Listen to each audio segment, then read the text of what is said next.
Hey YouTube, how's everybody doing today?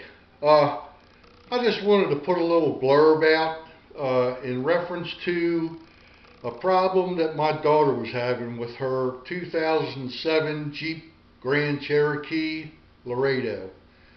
And it's got to do with the dash lights flashing on and off. And first of all, I'd like to thank all the YouTube folks out there that put so much information out on the YouTube. I looked up quite a few of the sites and got a lot of suggestions on what to do, what the problems could be to cause these lights to flash on and off. One of the things that we tried was taking the console apart and taking the circuit board out for the electronic transmission, and we took that in the house, cleaned it all up, and it was filthy.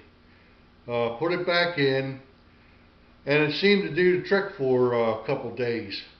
Now when we did this, it was warm weather, keep that in mind. Later on it turned colder, and a few days later my daughter started having the same problem again.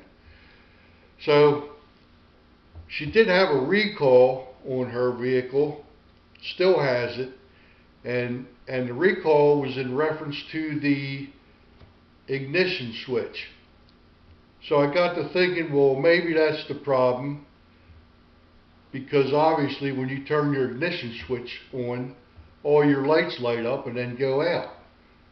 So I called the dealership and talked to them about it, and they said, well, hey, you know, the problem you're having could be caused by quite a few things. So I said, okay, thanked them, and that was it.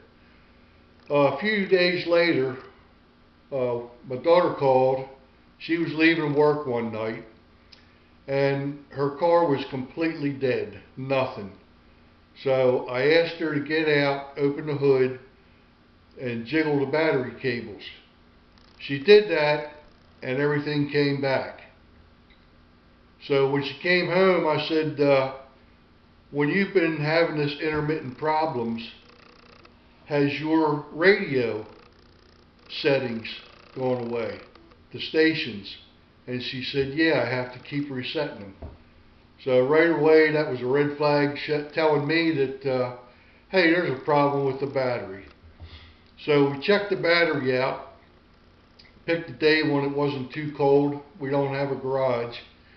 And the wind was only blowing about 14 miles an hour.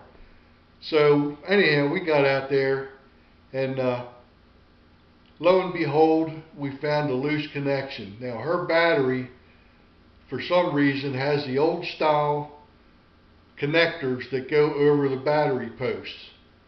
Now I've never owned a Chrysler vehicle, so I don't know whether this is normal or not. Anyhow, the connectors that go over the posts, right behind the connector, the cables that go down into the vehicle, those cables connect to those connectors with bolts. Okay, I found out whoever put the last battery in the vehicle did not tighten the battery clamp down. The battery was just sitting in there loose, and it was sliding around in all four directions. Obviously, that's what loosened up those connections, and I guess every time we'd tighten them up, they just came loose again. It's a good thing I shook the battery. Anyhow, I just wanted to put this out to all you folks, and you know, something as simple as checking a battery could save you a whole lot of problems. So check them batteries out first. Thanks a lot, YouTube. Catch you later.